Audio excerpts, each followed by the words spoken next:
ನಾವು ಹಿಂದೆಯೂ ಕೂಡ ನಮ್ಮ ರೈತಾಪಿ ಮಹಿಳೆಯರಿಗೆ, ನಮ್ಮ ತಾಯಂದ್ರಿಗೆ, ನಮ್ಮ ಅಕ್ಕಂದಿರಿಗೆ, ನಮ್ಮ ತಂಗಿದಿರಿಗೆ, ಭವಿಷ್ಯದ ನಮ್ಮ ಪೀಳಿಗೆಗಳಿಗೆ ಒಂದು ಮಾತನ್ನ ಕೊಟ್ಟಿದ್ದೆ.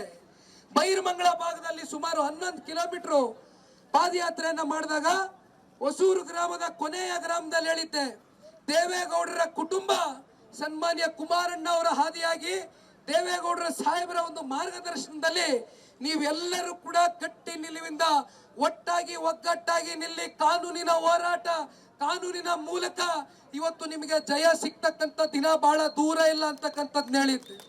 ತಾವೆಲ್ಲರೂ ಕೂಡ ಇವತ್ತು ಕಾನೂನಿನ ಹೋರಾಟಕ್ಕೆ ಮುಂದಾಗಿದ್ದೀರಿ. ಕಾನೂನಿನ ಹೋರಾಟದಲ್ಲಿ 100ಕ್ಕೆ 100 ಆ ತಾಯಿ ಚಾಮುಂಡೇಶ್ವರಿ ರೈತರಿಗೆ ಜಯ ತಂದು ಕೊಡ್ತಾಳೆ ನಮ್ಮ ತಾಯಿ ಅಂತಕ್ಕಂಥ ಅಚಲವಾದಂತ ಒಂದು ನಂಬಿಕೆ, ವಿಶ್ವಾಸ ನಾನು ಇಟ್ಕೊಂಡಿದ್ದೇನೆ. ಇವತ್ತು ಬಹಳ ಜನ ಪೊಲೀಸರು ಇಲ್ಲಿ ಬಂದು ನಿಂತಿದ್ದಾರೆ. ಬಹುಶಃ ತಾವೆಲ್ಲರೂ ಕೂಡ ಇವತ್ತು ರೈತರ ಮಕ್ಕಳೇ. ಇವತ್ತು ನಿಮ್ಮಲ್ಲೇ ಯಾರಾದ್ರೂ ನಿಮ್ಮ ತಂದೆ ತಾಯಿದು, ನಿಮ್ಮ ಅಜ್ಜ ಮುತ್ತಜ್ಜ, ನಿಮ್ಮ ಅಜ್ಜಿದು ಯಾರ್ದಾದ್ರೂ ಇವತ್ತು ಜಾಗ ಈ ರೀತಿ ಬಲವಂತವಾಗಿ ವಶಪಡಿಸ್ಕೊಳ್ತಕ್ಕಂಥ ಒಂದು ಪ್ರಯತ್ನ ರಾಜ್ಯ ಸರ್ಕಾರ ಮಾಡಬೇಕಾದ್ರೆ ನಿಮ್ಮ ಮನಸ್ಸಲ್ಲೂ ಕೂಡ ಕಿರಿಕಿರಿ ಇದೆ, ನಿಮಗೂ ಕೂಡ ಸಮಾಧಾನ ಇಲ್ಲ ನಮ್ಮನ್ನು ತಡೆಯೋದಕ್ಕೆ. ಆದ್ರೂ ಒತ್ತಾಯಪೂರ್ವಕವಾಗಿ ಇವತ್ತು ನಿಮ್ಮ ಮೇಲೆ ಸರ್ಕಾರ ಆದೇಶ ಹೊರಡಿಸಿದ್ದಾರೆ.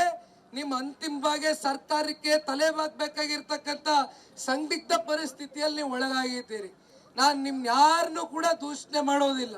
ಆದ್ರೆ ಒಂದು ಮಾತು ಈ ಸಂದರ್ಭದಲ್ಲಿ ಹೇಳ್ತೇನೆ, ಇಡೀ ಜನತಾದಳ ಪಕ್ಷದ ಕುಟುಂಬ ಅಂದ್ರೆ ನಮ್ಮ ಹಾಲಿ ಮಾಜಿ ಶಾಸಕರು, ಅಭ್ಯರ್ಥಿಗಳು ಸೇರಿದಂತೆ ನಮ್ಮ ಜಿಲ್ಲೆಯ ಅನ್ನದಾತರ ರಕ್ಷಣೆಗೋಸ್ಕರ, ನಮ್ಮ ಜಿಲ್ಲೆಯ ಅನ್ನದಾತರ ಇವತ್ತು ಅಸ್ತಿತ್ವಕ್ಕೋಸ್ಕರ ಹೋರಾಟಕ್ಕೆ ಹಲವಾರು ಜಿಲ್ಲೆಗಳಿಂದ ರಾಜ್ಯಾದ್ಯಂತ ಇವತ್ತು ಬಂದಂತವ್ರು ಯಾರು ಕೂಡ 200 ರೂಪಾಯಿ 500 ರೂಪಾಯಿ ತಗೊಂಡು ಬಂದಿರತಕ್ಕಂಥವ್ರಲ್ಲ. ಎಲ್ಲರೂ ಕೂಡ ರೈತರ ಮಕ್ಕಳು. ರೈತರಿಗೆ ಅನ್ಯಾಯ ಆಗ್ತಾ ಇದೆ. ನಮ್ಮ ಪಕ್ಕದ ಜಿಲ್ಲೆಯ ರೈತರಿಗೆ ಅನ್ಯಾಯ ಆಗ್ತಾ ಇದೆ. ನಮ್ಮ ರಾಜ್ಯದಲ್ಲಿ ವಿಜಯಪುರ ಜಿಲ್ಲೆಗೆ, ಬಾಗಲಕೋಟೆ ಜಿಲ್ಲೆಗೆ ಬರ ಪರಿಹಾರ ವೀಕ್ಷಣೆ ಮಾಡ್ತಕ್ಕಂಥದಕ್ಕೆ ಒಂದು ತಂಡ ರೂಪಿಸಿ ನಮ್ನೆಲ್ಲರನ್ನು ಕಳಿಸ್ಕೊಟ್ಟಿದ್ರು. ವಿಜಯಪುರದಲ್ಲಿ ಹೋದ್ರು, ಬಾಗಲಕೋಟೆಯಲ್ಲಿ ಹೋದ್ರು, ಹುಬ್ಳಿ ಧಾರವಾಡಕ್ಕೆ ಹೋದ್ರು.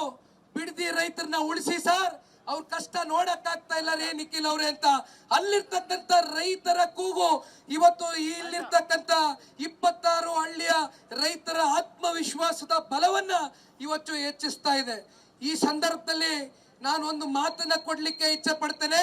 ಇವತ್ತು ಎಲ್ಲರೂ ಕೂಡ ನಮ್ಮ ಶಾಸಕ ಮಿತ್ರರು ಅತ್ಯಂತ ಗಟ್ಟಿ ಧ್ವನಿಯಿಂದ, ಸ್ಪಷ್ಟ ನಿರ್ಧಾರದಿಂದ ಇವತ್ತು ನಿಮ್ಮ ಮುಂದೆ ಬಂದು ನಿಂತಿದ್ದೇವೆ. ಮೊದಲನೇ ದಿನ ಕೇಂದ್ರದ ಸಚಿವರು ಸನ್ಮಾನ್ಯ ಕುಮಾರಣ್ಣ ಅವರು ಬಂದಿದ್ರು.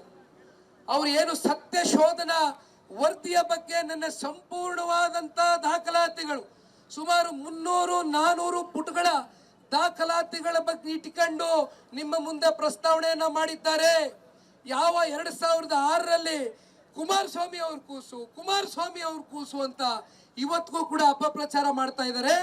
ಅವತ್ತು ಈ ಒಂದು ಪ್ರಾಜೆಕ್ಟ್ ಆಗಬಾರ್ದು, ಇಂಟಿಗ್ರೇಟೆಡ್ ಟೌನ್ಶಿಪ್ ಆಗಬಾರ್ದು ಅಂತಕ್ಕಂತ ಒಂದು ವರದಿಯಲ್ಲಿ ತಾವು ಏನೇನು ಉಲ್ಲೇಖಿಸಿದ್ದೀರಿ, ಏನೇನು ಬರೆದಿದ್ದೀರಿ ಅಂತಕ್ಕಂಥದ್ದು ನಿಮ್ಗೆ ನೀವು ಆತ್ಮಾವಲೋಕನ ಮಾಡ್ಕೊಳ್ಳಿ ದಯವಿಟ್ಟು. ಯಾವುದು ಕೂಡ ನೀವು ಮರೆಸಲಿಕ್ಕೆ ಸಾಧ್ಯ ಇಲ್ಲ, ತಿರ್ಸ್ಲಿಕ್ಕೆ ಸಾಧ್ಯ ಇಲ್ಲ. ಎಲ್ಲವೂ ಕೂಡ ದಾಖಲೆಗಳಲ್ಲಿದೆ. ಪಾಪ ಬರ್ತಾರೆ ಇಲ್ಲಿರ್ತಕ್ಕಂಥ ಮಂತ್ರಿಗಳು ಮಾತಾಡ್ತಿದ್ರೆ ಜಾಗತಿಕ ಟೆಂಡರ್ ಕರೆದ್ಬಿಟ್ರು. ರೇ ಸ್ವಾಮಿ, ಜಾಗತಿಕ ಟೆಂಡರ್ ಕರೆದಾಗ ಸನ್ಮಾನ್ಯ ಕುಮಾರಣ್ಣ ಅವರ ನಮ್ಮ ಮಿತ್ರ ಪಕ್ಷ, ಅಂದಿನ ಮಿತ್ರ ಪಕ್ಷ, ಇಂದಿಗೂ ಮಿತ್ರ ಪಕ್ಷ ಆಗಿರ್ತಕ್ಕಂಥ ಭಾರತೀಯ ಜನತಾ ಪಾರ್ಟಿಯ ಸಮ್ಮಿಶ್ರ ಸರ್ಕಾರ ಬಿದ್ದಿತ್ತು. ಜಾಗತಿಕ ಟೆಂಡರ್ನ ಕಾಲ್ ಮಾಡಿದಾಗ ರಾಷ್ಟ್ರಪತಿಗಳ ಆಡಳಿತ ಇತ್ತು. ಅದನ್ನ ಅಂಕಿ ಅಂಶ ಡೇಟ್ಗಳ ಸಮೇತವಾಗಿ ನಾವು ಹೇಳ್ತೇವೆ. ಸುಳ್ಳು ಹೇಳಬೇಡಿ. ಯಾಕೆ ನಿಮ್ಗಷ್ಟು ಆತಂಕ? ಕೋಟ್ಯಾಂತರ ರೂಪಾಯಿ ಖರ್ಚು ಮಾಡಿ ಜಾಹೀರಾತುಗಳು ಕೊಡ್ತೀರಿ, ಲಕ್ಷಾಂತರ ರೂಪಾಯಿ ಖರ್ಚು ಮಾಡಿ ಇಲ್ಲೆಲ್ಲೆಲ್ಲೋ ಹೋರ್ಡಿಂಗ್ಗಳನ್ನ ಹಾಕ್ತೀರಿ. ನಿನ್ನೆ ಇಷ್ಟ ದಿನ ಇಲ್ಲದೆ ಇದ್ದಿತ್ತು ಮಾನ್ಯ ಮುಖ್ಯಮಂತ್ರಿಗಳು 2 ಕೋಟಿ ಅಲ್ಲ 3 ಕೋಟಿ ಕೊಡ್ತೀನಿ ಆಫರು, ಮತ್ತೊಂದು ಗ್ಯಾರಂಟಿ, 7ನೇ ಗ್ಯಾರಂಟಿ ಅಂತಾರೆ. ನಾಳೆ ಬಿಟ್ರೆ ಇದನ್ನ ರೇ ಸ್ವಾಮಿ, ಇಲ್ಲಿ ಯಾರು ಕೂಡ 2 ಕೋಟಿ 3 ಕೋಟಿ 10 ಕೋಟಿಗೆ ಯಾರು ಕೂಡ ಕೈ ಚಾಚ್ಕೊಂಡು ನಿಂತಿಲ್ಲ. ಒಂದರ್ಥ ಮಾಡ್ಕೊಳ್ಳಿ, 1 ಇಂಚು ಭೂಮಿನೂ ಕೂಡ ಇಲ್ಲಿರ್ತಕ್ಕಂಥ ರೈತರು, ಅತಿ ಸಣ್ಣ ರೈತರು 1 ಎಕರೆ, ಅರ್ಧ ಎಕರೆ, ಗುಂಟೆ ಲೆಕ್ಕದಲ್ಲಿ ಇವತ್ತು ಜಮೀನನ್ನು ಇಟ್ಕೊಂಡಿದ್ದಾರೆ. ನೀವು ಕೊಡ್ತಕ್ಕಂತ ಜುಜುಬಿ ದುಡ್ಡನ್ನ ತಗೊಂಡು ಇವತ್ತು ಬೆಂಗಳೂರಿನಲ್ಲಿ ಏನಾದ್ರೂ ಒಂದು ಸೈಟ್ ಅನ್ನ ಖರೀದಿ ಮಾಡ್ಲಿಕ್ಕೆ ಆಗ್ತದ?